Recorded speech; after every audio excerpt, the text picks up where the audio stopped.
So we're here, we get our collar tie, my hip hoist, knees go behind my hips, left hand goes to the head, we pass off with the right hand, and shoulder goes into that blue line there, so on the back of his neck. We pull the chin in one direction, the elbow in the opposite direction. The next detail we want to focus on is my knee goes behind my hip to add weight on his head. So there should be a line, say, from my right foot all the way down towards his spine here. Alright, if I'm here, there's not that much weight on it. When I bring the knee down, I'm sprawling and post on this leg, this is where we can get good control and put good pressure on it. Alright, so 3, 2, 1. I have a collar tie, hand on the floor. We snap, we switch from our left hand to our right hand, pull the chin out towards our right elbow, then pull his elbow out to 2 o'clock here. My knee is behind my hip, so I'm putting weight, say, on his neck. And what we're going to do from this position here is we're going to build up. We do a side snap, so we forward snaps and side snaps. So I'm going to pull him towards the chin strap side, so the direction that my elbow is pointing. I create space and I push with my left hand here. All right, once this happens, I use a block behind his tricep, so palm facing me, just kind of using the knuckles on the tricep. And what I'm going to do now is I'm up on my left knee. I'm going to shoot like I'm doing a penetration step. All right, I look over the far hip, I do a penetration step, I do a back step here. Then we put our knee into place and then we can start attacking the back. So we'll go again. So again, so we hip hoist snap, we get our chin strap, pull the elbow out to 2 o'clock, and then pull the chin out towards your own elbow. We do a side snap, so I'm pulling with my right hand, but I'm also pushing with my left hand. Then what I do is I replace the left hand with the right hand, palm facing me. I'm on my right knee and my left foot, so I shoot this knee to the floor like we're doing a penetration step, back step, and now we can start attacking the back. All right, so 3, 2, 1. So here, we're snapping, chin strap, we go to here. If I just circle around to Chris's right side, and I don't block this elbow, his right hand is probably just gonna go to my hip, and then he's going to counter, all right, with wrestling and everything else, right? Or just even stop me from going behind. So what we do is we pull with the right hand and we push with the left hand. So we have a pull hand and a push hand. So I'm pulling with the right and pushing with the left here. I then replace it, really important detail, right? So palm facing me. To create momentum, I shoot the knee to the floor and I look over the far shoulder and what I do is I back step. Once I back step, I slide the knee behind Chris's knee. We have good base, good positioning, and then we can start attacking the back. All right, so let's just spend another 2 minutes on that and then we'll move on to our arm drag. So 3, 2, 1.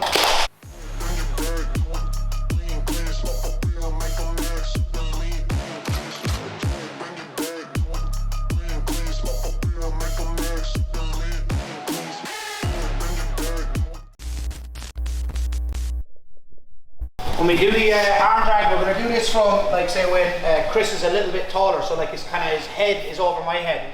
So if you see his elbows tight, his hands out and his head up, we're going to go set up our arm drag. So we're going to go with a thumb down grip. I'm then going to look to get the wrist bone into the armpit, and then I just catch the tricep with my hand. This is a good arm drag, but to make it, like, say, even stronger, what I'm going to do is I'm going to put, like, say, Chris's hand inside his elbow here.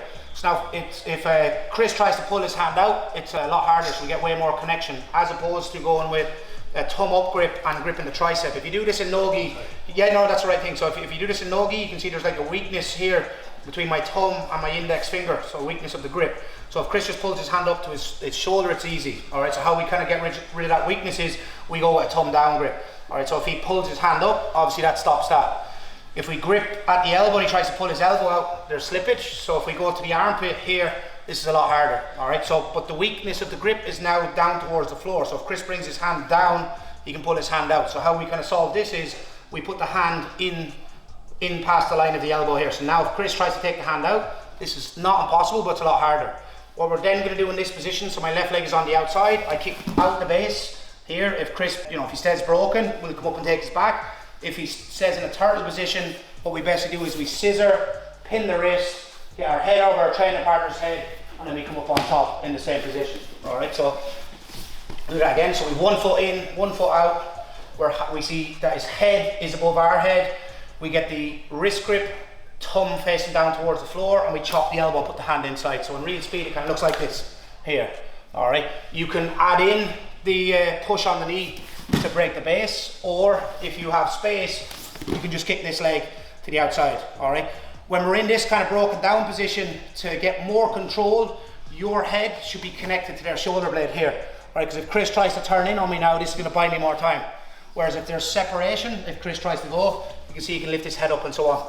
So what we do is, we go into that arm drag, whether we kick the knee or not, my head goes here. If Chris tries to turn in, this is gonna buy me time.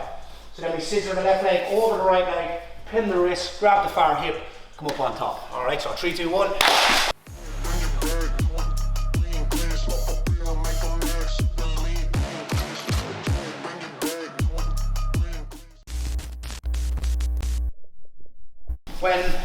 So we're here, we hit our arm drag, head goes on our training partner's back. Ideally we're looking to get to the hip. Also what I'm doing is I'm sliding my hips down towards, like say, below his belt line. It's going to make it easier for me to build up. Closer I am to his head, I'm obviously exaggerating this. When I do build up and I create space, this gives Chris a chance to, like say, use his hands and that. So we're kind of like sneaking behind him here. Next detail, if you look at my forearm and elbow, I'm actually connecting my elbow to the floor and I'm putting weight on his forearm and my forearm.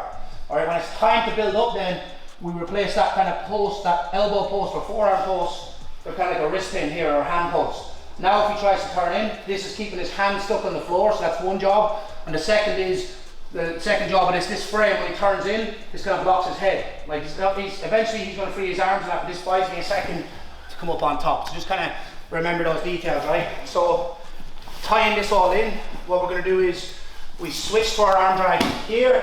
Now, a lot of time when I try to come up, say what Chris is going to do is he's going to circle in this direction towards my back. So I'm trying to come up and take his back, and I can't get a grip on that hip.